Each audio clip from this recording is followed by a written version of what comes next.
ಹಾಗೆ 50,000 ಬರ ಪರಿಹಾರ, ಎಲ್ಲ ರೈತರ ಸಾಲ ಮನ್ನಾ, ರಾಷ್ಟ್ರೀಕೃತ ಬ್ಯಾಂಕ್ ಹಾಗೆ ಸರ್ಕಾರಿ ಬ್ಯಾಂಕ್ಗಳಲ್ಲಿ. ಹಾಗಾದ್ರೆ ಏನಿದು ಮಾಹಿತಿ ಎಲ್ಲ ಸಂಪೂರ್ಣವಾಗಿ ನೋಡೋಣ. ಅದಕ್ಕೂ ಮುನ್ನ ನೀವು ಕೂಡ ನಮ್ಮ ರೈತರ ಸಾಲ ಮನ್ನಾ ಆಗಬೇಕು ಅನ್ನೋದಾದ್ರೆ ತಪ್ಪದೆ ಈ ವಿಡಿಯೋವನ್ನ ಲೈಕ್ ಮಾಡಿ. ಹಾಗೆ ನಿಮ್ದು ಎಷ್ಟು ಎಕರೆ ಜಮೀನಿದೆ ಅಂತ ನಮಗೆ ಕಮೆಂಟ್ ಮೂಲಕ ತಿಳಿಸಿ. ರಾಜ್ಯದ ಎಲ್ಲ ರೈತರಿಗೆ ಗುಡ್ ನ್ಯೂಸ್. ಈ ವರ್ಷ ಬರಗಾಲ ಘೋಷಣೆ, ಪ್ರತಿ ಎಕರೆಗೆ 50,000 ರೂಪಾಯಿ ಪರಿಹಾರ ಹಾಗೂ ಎಲ್ಲ ರೈತರ ಸಾಲ ಮನ್ನಾ. ರಾಷ್ಟ್ರೀಕೃತ ಬ್ಯಾಂಕ್ ಮತ್ತು ಸಹಕಾರಿ ಬ್ಯಾಂಕ್ನಲ್ಲಿರುವ ರೈತರ ಸಾಲಗಳು ಮನ್ನಾ.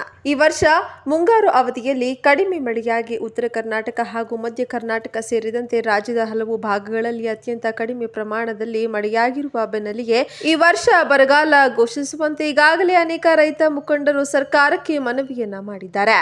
ಹಾಗೂ ಅದರಲ್ಲಿ ಉತ್ತರ ಕರ್ನಾಟಕಕ್ಕೆ ಹನಿ ಮಳೆಯೂ ಕೂಡ ಇಲ್ಲದೆ ರೈತರು ಕಂಗಾಲಾಗಿದ್ದಾರೆ. ರಾಜ್ಯದ ನೂತನ ಮುಖ್ಯಮಂತ್ರಿ ಡಿಕೆ ಶಿವಕುಮಾರ್ ಅವರು ಉತ್ತರ ಕರ್ನಾಟಕಕ್ಕೆ ಈಗಾಗಲೇ ಭೇಟಿ ನೀಡಿದ್ದು ಹಲವು ಜಿಲ್ಲೆಗಳನ್ನು ಪರಿಶೀಲಿಸಿ ಈ ಬಾರಿ ಮುಂಗಾರು ಕಡಿಮೆ ಪ್ರಮಾಣದ ಮಳೆ ಆಗಿರುವ ಬೆನ್ನಲ್ಲಿಯೇ ಸೂಕ್ತ ಕ್ರಮಕ್ಕೆ ನಿರ್ಧರಿಸಿದ್ದಾರೆ. ಈ ಬಗ್ಗೆ ಅನೇಕ ರೈತರು ಕೂಡ ರೈತರ ಸಾಲವನ್ನ ಕುರಿತು ಬೇಡಿಕೆ ಇಟ್ಟಿರುವ ಬೆನ್ನಲ್ಲಿಯೇ ಮುಖ್ಯಮಂತ್ರಿ ಡಿಕೆ ಶಿವಕುಮಾರ್ ಈ ಬಗ್ಗೆ ಗಮನ ಹರಿಸಿ ಸೂಕ್ತ ನಿರ್ಧಾರವನ್ನ ತೆಗೆದುಕೊಂಡು ಕ್ರಮಕ್ಕೆ ಮುಂದಾಗಿದ್ದಾರೆ. ಬನ್ನಿ, ಇಷ್ಟಕ್ಕೂ ಈ ವರ್ಷ ರೈತರಿಗೆ ಕಡಿಮೆ ಮಳೆಯಿಂದಾಗಿ ಎಲ್ಲಿನೋ ಪರಿಣಾಮ ಭೀಕರ ಬರಗಾಲ ಪರಿಸ್ಥಿತಿ ಉಂಟಾಗಿತ್ತು. ಈ ವರ್ಷ ಮುಂಗಾರು ಅವಧಿಯಲ್ಲಿ ರೈತರು ಕೈಗೊಳ್ಳಬೇಕಿದ್ದ ಎಲ್ಲ ಕೃಷಿ ಚಟುವಟಿಕೆಗಳನ್ನ ನಿಲ್ಲಿಸಿದ್ದಾರೆ. ಯಾವುದೇ ಮಳೆ ಇಲ್ಲದೆ ರೈತರು ಸಂಕಷ್ಟ ಎದುರಿಸುವಂತಹ ಪರಿಸ್ಥಿತಿ ಎದುರಾಗಿತ್ತು. ರಾಜ್ಯ ಸರ್ಕಾರ ಮತ್ತು ಕೇಂದ್ರ ಸರ್ಕಾರದ ಗಮನಕ್ಕೆ ಈ ವರ್ಷ ಬರಗಾಲ ಘೋಷಿಸುವಂತೆ ರೈತರು ಪಟ್ಟು ಹಿಡಿದಿದ್ದಾರೆ. ಬನ್ನಿ, ಇಷ್ಟಕ್ಕೂ ರಾಜ್ಯದ ಮುಖ್ಯಮಂತ್ರಿ ಡಿಕೆ ಶಿವಕುಮಾರ್ ಅವರು ರೈತರ ಸಾಲ ಮನ್ನಾದ ಬಗ್ಗೆ ಹಾಗೂ ಈ ವರ್ಷ ಬರಗಾಲ ಘೋಷಿಸುವ ಬಗ್ಗೆ ಹಾಗೂ ಪ್ರತಿ ಎಕರೆಗೆ 50,000 ರೂಪಾಯಿ ಪರಿಹಾರ ನೀಡುವ ಕುರಿತಾಗಿ ಸ್ಪಷ್ಟ ಮಾಹಿತಿಯನ್ನ ನೀಡಿತ್ತು. ನೀವು ಕೂಡ ರೈತರಾಗಿದ್ರೆ ಅಥವಾ ರೈತ ಕುಟುಂಬಕ್ಕೆ ಸೇರಿದವರಾಗಿದ್ರೆ ಈ ವಿಡಿಯೋಗೆ ಒಂದು ಲೈಕ್ ಮಾಡಿ ಹಾಗೂ ಕೊನೆವರೆಗೂ ನೋಡಿ. ರಾಜ್ಯದಲ್ಲಿ ಬರಗಾಲ ಹೆಚ್ಚಿದ್ದು ರೈತರ ಸಂಕಷ್ಟಕ್ಕೆ ಸಿಲುಕಿ ಆತ್ಮಹತ್ಯೆ ಮಾಡಿಕೊಳ್ತಾ ಇದ್ದಾರೆ. ಕಲ್ಯಾಣ ಕರ್ನಾಟಕ ಗ್ರಾಮೀಣ ಪ್ರದೇಶಗಳಲ್ಲಿ ಜನರು ಗುಳೆ ಹೋಗುತ್ತಿದ್ದಾರೆ. ಕೂಡಲೇ ಕಾಂಗ್ರೆಸ್ ಸರ್ಕಾರ ಬರಗಾಲ ಘೋಷಣೆ ಮಾಡಿ ರೈತರಿಗೆ ಎಕರೆಗೆ 50,000 ರೂಪಾಯಿ ಪರಿಹಾರ ನೀಡಬೇಕು ಎಂದು ವಿಪಕ್ಷ ನಾಯಕ ಆರ್ ಅಶೋಕ್ ಒತ್ತಾಯಿಸಿದರು. ಬೆಂಗಳೂರಿನಲ್ಲಿ ಸುದ್ದಿಗೋಷ್ಠಿಯಲ್ಲಿ ಮಾತನಾಡಿದ ಅವರು, ಬರದ ತಾಂಡವ ನಡೆಯುತ್ತಿದ್ರು ಕಾಂಗ್ರೆಸ್ ಮುಖಂಡರು, ಸಚಿವರು, ಶಾಸಕರು ಜಾಲಿ ಮಾಡಲು ದೆಹಲಿಗೆ ಹೋಗಿದ್ದಾರೆ. ಇದು ಕರ್ನಾಟಕದ ಬರ ಅಲ್ಲ, ಇದು ಜನರ ರೈತರ ಹಣೆ ಬರಹ ಎನ್ನಬೇಕಿದೆ.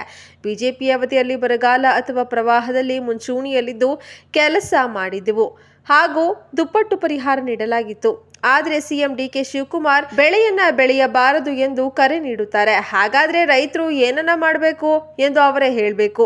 ರೈತರಿಗೂ ಸಾರ್ವತ್ರಿಕ ರಜೆ ಕೊಟ್ಟು ಬಿಡಲಿ. ವಿಬಿಜಿ ರಾಜ್ಮಿ ಯೋಜನೆಗೆ ಮೊದಲು ವಿರೋಧಿಸಿ ಈಗ ಜಾರಿಗೆ ಮಾಡೋದಾಗಿ ನಾಟಕವಾಡ್ತಾ ಇದ್ದಾರೆ. ಕಾವೇರಿ ನೀರನ್ನ ಯಾರಿಗೂ ಬಳಸಲು ಬಿಡುತ್ತಿಲ್ಲ. ಆದ್ರೆ ತಮಿಳುನಾಡಿಗೆ ನಿರಂತರವಾಗಿ ಕಾವೇರಿ ನೀರು ಹರಿಯುತ್ತಿದೆ ಎಂದು ದೂರಿದ್ರು. ಕಳೆದ ವಾರ ಮಳವಳ್ಳಿ ಭಾಗದಲ್ಲಿ ಒಣಗಿರುವ ಕಬ್ಬು ವೀಕ್ಷಿಸಿದ್ದೆ. 157 ತಾಲೂಕುಗಳಲ್ಲಿ ಬರ ಇದೆ. 80% ರಷ್ಟು ಕೃಷಿ ಚಟುವಟಿಕೆಗೆ ಸ್ಥಗಿತಗೊಂಡಿದೆ. ಜಾನುವಾರುಗಳಿಗೆ ಮೇವಿಲ್ಲದೆ ಸಮಸ್ಯೆಯಾಗಿದೆ. ರೈತರು ದನಕರುಗಳನ್ನ ಕಟುಕರಿಗೆ ಮಾರುವ ಪರಿಸ್ಥಿತಿ ನಿರ್ಮಾಣವಾಗಿದೆ. ಕಂದಾಯ ಸಚಿವರು ಜಿಲ್ಲಾಧಿಕಾರಿಗಳಿಂದ ವರದಿ ಕೇಳಿದ್ದಾರೆ. 10,000 ಕೋಟಿ ಕೇಂದ್ರ ಸರ್ಕಾರ ಕೊಡಬೇಕು ಎಂದು ವಾಸ್ತವ ಸ್ಥಿತಿಯನ್ನು ಅಧ್ಯಯನ ಮಾಡಿ ಕೇಂದ್ರಕ್ಕೆ ವರದಿ ಸಲ್ಲಿಸಿದೆ. ಅನುದಾನ ಹೇಗೆ ಬಿಡುಗಡೆ ಆಗಲು ಸಾಧ್ಯ? ಇವರು ವರದಿ ಸಿದ್ಧಪಡಿಸಿ ಕೇಂದ್ರಕ್ಕೆ ಸಲ್ಲಿಸಿ ಪರಿಹಾರ ಸಿಗೋದು ಯಾವಾಗ? ಅದಕ್ಕೆ ಮೊದಲು SDRF ನಿಧಿಯಿಂದ ಹಣ ಬಿಡುಗಡೆ ಮಾಡಿ ಸಮಾರೋಪಾದಿಯಲ್ಲಿ ಪರಿಹಾರ ಕ್ರಮ ಜರುಗಿಸಬೇಕು ಎಂದು ಆಗ್ರಹಿಸಿ ಜೂನ್ನಲ್ಲಿ ಮಳೆ ಕೊರತೆ ಪ್ರಮಾಣ 42% ಆಗಿದೆ. ಮಲೆನಾಡಿನಲ್ಲಿ 43%, ಕರಾವಳಿಯಲ್ಲಿ 35%, ಉತ್ತರ ಒಳನಾಡಿನಲ್ಲಿ 33%, ದಕ್ಷಿಣ ಒಳನಾಡಿನಲ್ಲಿ 31% ಮಳೆ ಕೊರತೆಯಾಗಿದೆ. ವಿಜಯಪುರದಲ್ಲಿ 6, ಮೈಸೂರಿನಲ್ಲಿ 5, ಕಾವೇರಿಯಲ್ಲಿ 4, ಚಿಕ್ಕಮಗಳೂರಿನಲ್ಲಿ 3 ಸೇರಿ ರಾಜ್ಯದಲ್ಲಿ ಒಟ್ಟು 31 ರೈತರು ಕೇವಲ 2 ತಿಂಗಳುಗಳಲ್ಲಿ ಆತ್ಮಹತ್ಯೆಯನ್ನು ಮಾಡಿಕೊಂಡಿದ್ದಾರೆ. ಕಾಂಗ್ರೆಸ್ ಅಧಿಕಾರಕ್ಕೆ ಬಂದ ನಂತರ 2,800 ರೈತರು ಆತ್ಮಹತ್ಯೆ ಮಾಡಿಕೊಂಡಿದ್ದಾರೆ. ಇದು ಕಾಂಗ್ರೆಸ್ ಅಧಿಕಾರಕ್ಕೆ ಬಂದಾಗಲೆಲ್ಲ ರೈತರ ಹಣೆ ಬರಹ ಎಂದ್ರು. ಕಾಂಗ್ರೆಸ್ ನಾಯಕ ರಾಹುಲ್ ಗಾಂಧಿ ಜಿರಳೆ ಪಾರ್ಟಿಯ ಜೊತೆ ಕೈ ಜೋಡಿಸ್ತಾರೆ. ಆದ್ರೆ ಬರಗಾಲ ಬಂದಿದ್ರು ರೈತರ ಜೊತೆ ಕೈ ಜೋಡಿಸಲ್ಲ. ಅಂಡಮಾನ್ಗೆ ಹೋಗಿ ಪರಿಸರ ಉಳಿಸುವ ಪ್ರತಿಭಟನೆ ಮಾಡುವ ಇವರು ರೈತ ಪರ ಮಾತಾಡಲ್ಲ. ಬರಗಾಲವನ್ನ ರಾಷ್ಟ್ರೀಯ ವಿಪತ್ತು ಎಂದು ಕೇಂದ್ರ ಸರ್ಕಾರಕ್ಕೆ ಘೋಷಣೆ ಮಾಡುವ ಮೊದಲು ರಾಜ್ಯ ಸರ್ಕಾರದಿಂದ ಬರ ಘೋಷಣೆ ಮಾಡಬೇಕಾಗಿತ್ತು. ಈ ಬಗ್ಗೆ ಮಾತನಾಡಿರುವ ಸಚಿವ ಪ್ರಿಯಾಂಕ್ ಖರ್ಗೆ, ಕಲ್ಯಾಣ ಕರ್ನಾಟಕದಿಂದ ವಲಸೆ ಹೋಗ್ತಾ ಇರೋ ಜನರ ಲೆಕ್ಕ ನೀಡಲಿ. ಯಾದಗಿರಿ ಜಿಲ್ಲೆಯಲ್ಲಿ ತಾಂಡವಗಳ ಜನರು ಮನೆ ಬಿಟ್ಟು ಗುಳೆ ಹೋಗ್ತಾ ಇದ್ದಾರೆ.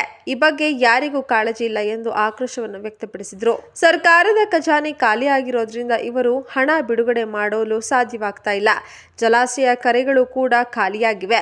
ಲಿಂಗನಮಕ್ಕಿ, ಸೂಪ, ವರಾಹಿ ಜಲಾಶಯಗಳಲ್ಲಿ 23% ಕಾವೇರಿ ಜಲಾನಯದ ಪ್ರದೇಶದಲ್ಲಿ ಜಲಾಶಯಗಳು 51% ಮಾತ್ರ ನೀರಿದೆ. ಕೃಷ್ಣಾ ಕಣಿವೆಯ ಜಲಾಶಯಗಳಲ್ಲಿ 48% ನೀರಿದೆ. ಪರಮೇಶ್ವರ್ ವರದಿ ಬರುವ ವೇಳೆಗೆ ಎಲ್ಲರೂ ವಲಸೆ ಹೋಗ್ತಾ ಇರ್ತಾರೆ ಎಂದರು. ಬರಗಾಲದ ಬಗ್ಗೆ ನಾನು ಪತ್ರ ಬರೆದು ಸಲಹೆ ನೀಡಿದ್ದೇನೆ.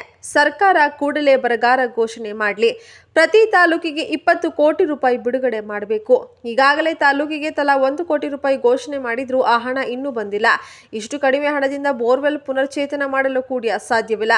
ಪ್ರತಿ ಎಕರೆಗೆ 50,000 ಪರಿಹಾರ ನೀಡಬೇಕು.